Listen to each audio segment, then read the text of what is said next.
David Aldridge, sir.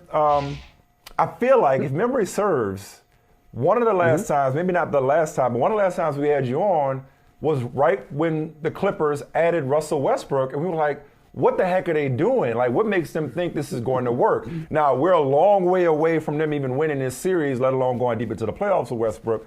But I think I speak for my man Michael Holley, because we've spent literally an hour debating Russell Westbrook. Okay? Like, worst television ever. He's polarizing as all get out. But I tell you what, I am so rooting for him. But I'm so rooting for him right now. Like, I'm rooting for a guy that could go 3 for 19 and impact the game and make winning plays like this. Because this is what you show young basketball players. This is what I'm going to show my ninth graders. It's like, dude went 3 for 19 and stepped up on defense, where we know that's not where his reputation is. Right. You know, crashed the glass the way only he's really capable of doing it at the point guard spot.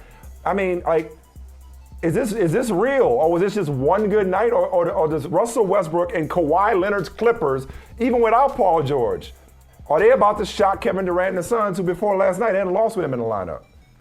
Yeah, I don't know. You know, like, first of all, let's not get caught up when they were undefeated. They played 8 games. Let's go nuts about the Suns. It just sounds really good. But having said that, look, I think the Suns are going to win the series. I said that to everybody, and I believe it. I still think they're going to win the series if PG's not playing.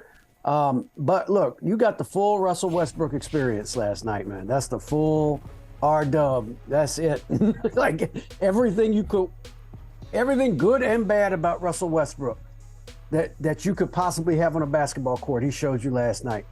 And that's why he is polarizing, because he does take crazy shots and he misses a lot of shots, but then he does 5 or 6 things to help you win a game. Like, just think about the play on Booker.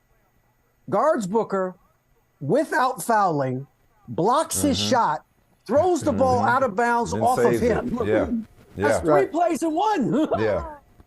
To save the game. Like, I mean, that's high level stuff there. You know what I mean? So, and then all the offensive rebounds, and then you don't hear anything from the analytics people. Russell Westbrook just hunts rebounds. It's all, those triple doubles don't mean anything because he gets all those. What about the offensive rebounds he got last night? Were those okay? Those okay with everybody? Do you approve of those offensive rebounds he got? You know, so. So anyway, look, that was Jason Kiddish last night in terms of just like doing a little bit of everything, you know? Yeah, exactly. And for a guy that maybe early kid, because late kid could make shots, late kid could make threes. And Russell's never going to be a great 3-point shooter. It's just not going to happen. So, but yeah, no, he did everything to help them win a game last night. Man, I still think the Suns are going to win the series. They had a 3-minute stretch in the third quarter where they just scored 12 points and just went in like it was effortless, like bang, bang, bang, bang. And they can do that with their firepower. And I just think over 7 games, I don't know how the Clippers stop that firepower enough times to win 3 more games. I could be wrong. See, Mike, that was really impressive. See, Mike, DA ruining it for me, Mike, because I'm about to go.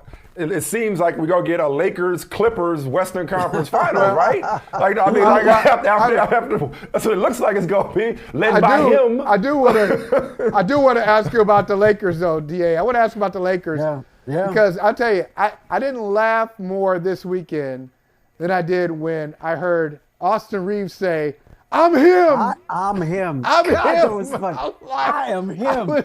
Like he's Pete Weber. Like he's Pete Weber after it was hilarious. It's hysterical. You know, and I loved it because that's the playoffs. That's what happens in the playoffs. Unheralded people do crazy things in the playoffs. It's great. Yeah. And are they real though? Are the Lakers real in this series? You said you still think the Suns are going to beat the Clippers. How about the Lakers, the 7 seed against the 2 seed Grizzlies? Well, do you think the Lakers going to win? Look, I thought it was a very close series going in just because of the injuries. You know, with Adams being out, that's a big injury for Memphis. That's big. You know, like he's just such a great rebounder and post defender, and he could guard Anthony Davis without help. You know what I mean? So that was a big loss going in. Now, if Ja is even if he's playing, he's going to be limited. You know, like, and you know they're going to slap on that hand every chance they get, and they should, by the way. That's what you do. You attack weaknesses in the playoffs, and so, boy, I tell you what, the Lakers looked awfully good yesterday. Awfully good. I'm gonna tell you who's him. Yeah, 4 guys with 20 points, first time since 1988, and D'Angelo Russell had 19. I'm gonna tell you who's him. Rob Pelinka. Rob Pelinka got a lot of grief from a lot of people, including me, and somehow turned his team into a contender at the trade deadline. But this is the topic, and that's the perfect image. It's an uncomfortable and unfortunate image, but this is the topic I've been waiting to talk about all day with you two basketball historians who have sat courtside and seen countless blocks and charges. Taking charges has been part of basketball for as long as we can remember, but you saw both Giannis go down. He might play game 2. You see Ja go down, both on similar plays. And now there's conversation about, wait a minute, should we adjust the rules? Should we extend the restricted area to somehow stop players from basically undercutting these high-flying athletes that the NBA has all across the board? And as we having this conversation, DA, I'm saying to myself, duh. Like, it feels so obvious. Why have we let this dangerous play continue for so long? Yeah, I mean, I don't, to me, it's like, okay, yeah, it can be a problem. Sure, it can be a problem. But it's not like we have this epidemic of guys sliding under and getting hurt, taking charge, or, trying to avoid people taking charges. It just so happened that it happened twice to very important players on the same day. That's unusual. It's not like it's never happened before, but it's unusual. So I wouldn't want to overreact to one bad day in the NBA where some crazy things happen. That's like, I'm not going to use the example. I would love for them to extend the restricted area by a couple of feet, because then it does get harder for that guy to come up from under the basket to help. He may have to do something different defensively to try to contest the shot. I would like for them to maybe do something.